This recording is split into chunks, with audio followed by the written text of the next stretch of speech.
Assalamualaikum.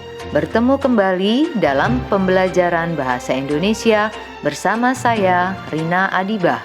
Kali ini kita akan membahas tentang menulis dan membaca teks berita. Materi yang pertama adalah menulis teks berita. Bagaimanakah cara menulis teks berita? Perhatikanlah langkah-langkah penulisan teks berita berikut ini. Langkah-langkah menulis teks berita itu adalah sebagai berikut. Yang pertama, menentukan sumber berita. Yang kedua, mendatangi sumber berita. 3. Mencatat fakta-fakta penting. Yang keempat, mengembangkan catatan menjadi teks berita yang utuh dengan memperhatikan struktur dan kaidah-kaidahnya. Demikian tadi langkah-langkah menulis teks berita yang harus kalian pahami sebelum kalian menuliskan sebuah berita. Baiklah, sekarang kita akan masuk kepada materi teknik membaca berita.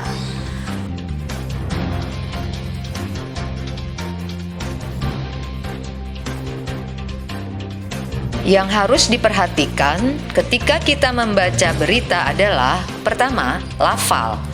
Lafal adalah suatu cara seseorang atau sekelompok orang dalam mengucapkan bunyi bahasa.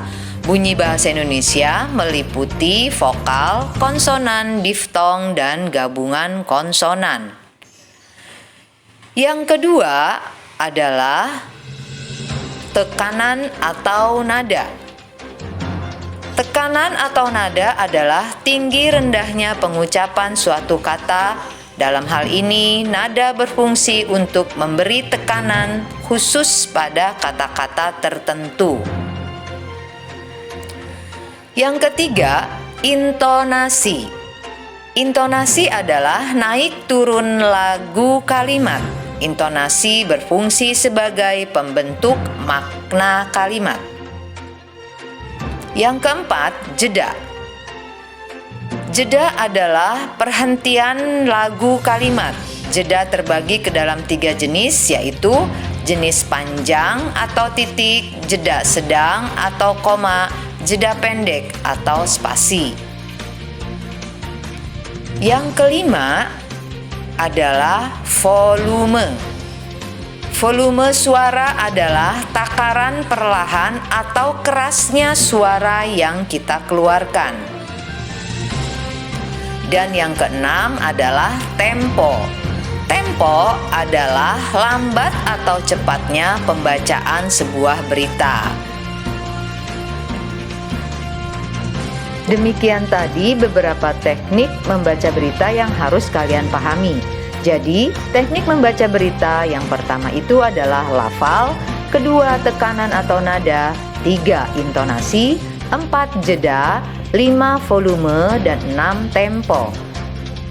Baiklah, sekarang kita akan melihat contoh bagaimana menyampaikan sebuah informasi dalam bentuk berita. Silahkan kalian simak video membaca teks berita.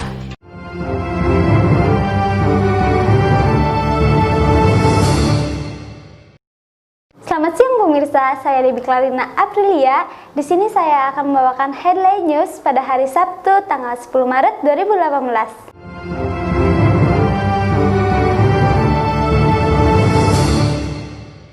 Berita pertama, banjir di Dayakolot, Kecamatan Banjaran, Kabupaten Bandung, terjadi pada hari Jumat 8 Maret 2018. Banjir yang terjadi di Dayakolot, Kecamatan Banjaran, Kabupaten Bandung, diakibatkan karena curah hujan yang sangat tinggi sehingga Sungai Citarum meluap. Air yang menggenangi jalan mengakibatkan para pengendara motor dan mobil harus memutar arah ke jalan yang lebih jauh dan juga aktivitas warga menjadi terganggu. Pemerintah tergolong lambat untuk menormalisasikan Sungai Citarum, sehingga banjir ini terjadi selama bertahun-tahun. Saat ini, pemerintah mulai mensosialisasikan warga untuk tidak membuang sampah sembarangan ke Sungai Citarum.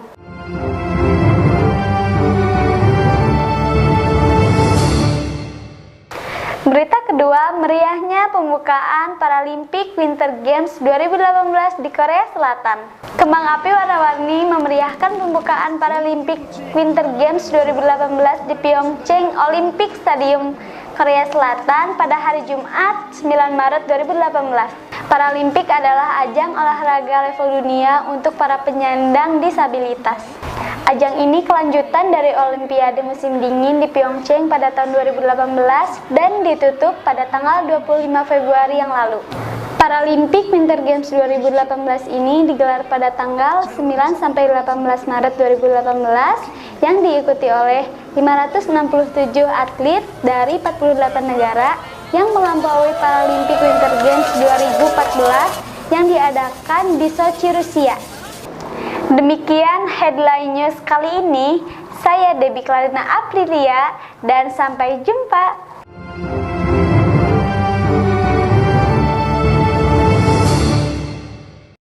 Setelah kalian mengamati contoh video membaca berita yang tadi dilakukan oleh seorang siswa, maka sekarang tugas kalian adalah membuat video membaca berita seperti contoh yang tadi kalian amati secara berkelompok. Setiap kelompok terdiri dari 5 siswa. Informasi yang akan disampaikan dalam video membaca berita yang nanti akan kalian buat adalah berita-berita terkini. Selamat mengerjakan, tetap semangat dan selalu jaga kesehatan. Wassalamualaikum warahmatullahi wabarakatuh.